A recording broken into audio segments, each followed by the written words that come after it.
My name's Kenny. I served in the Army for 8 years, did 3 tours in Iraq as a combat medic. When I got back in 2003, there were nightmares all the time. I drank all the time.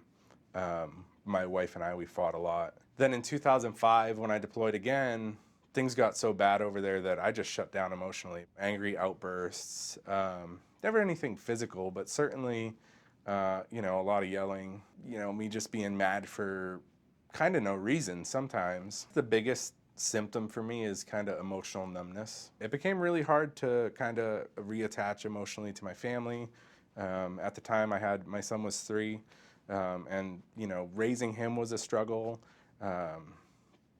Just day-to-day interactions with my wife was a struggle, and it kind of went on like that until I deployed again in 2008.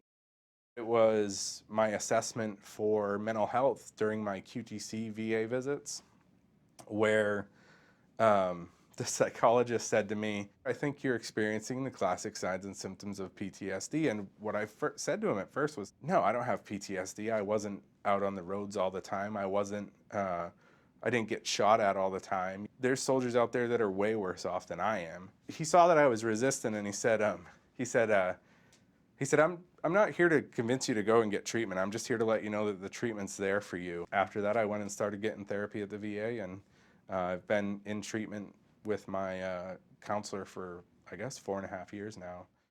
The biggest thing that's helped for me is something called cognitive processing therapy. I had gone in to see my counselor, and she said, "I think we're going to try to do this therapy with you. And what I want you to do is I want you to think about an event that really haunts you, and I want you to go home and I want you to write it all down." That started the ball rolling of being able to kind of talk about that incident and how I felt about it now, and being able to talk about the dreams I was having. The dreams are still there, but they're manageable now. And I think they're more manageable because I've become more comfortable talking about the patients. I've become more comfortable talking about what it was like over there.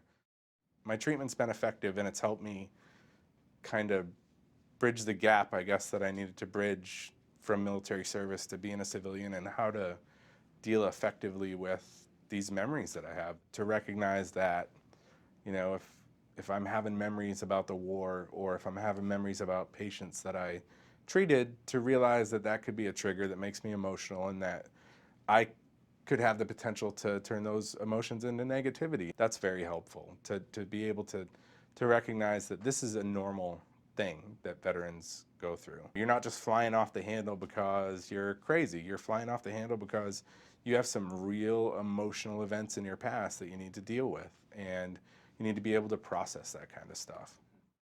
There's a million routes out there that a veteran can take, but they have to be willing to take that first step. It only benefits, you know, your family, your community, your country, if you're doing better. If you feel disconnected, connect.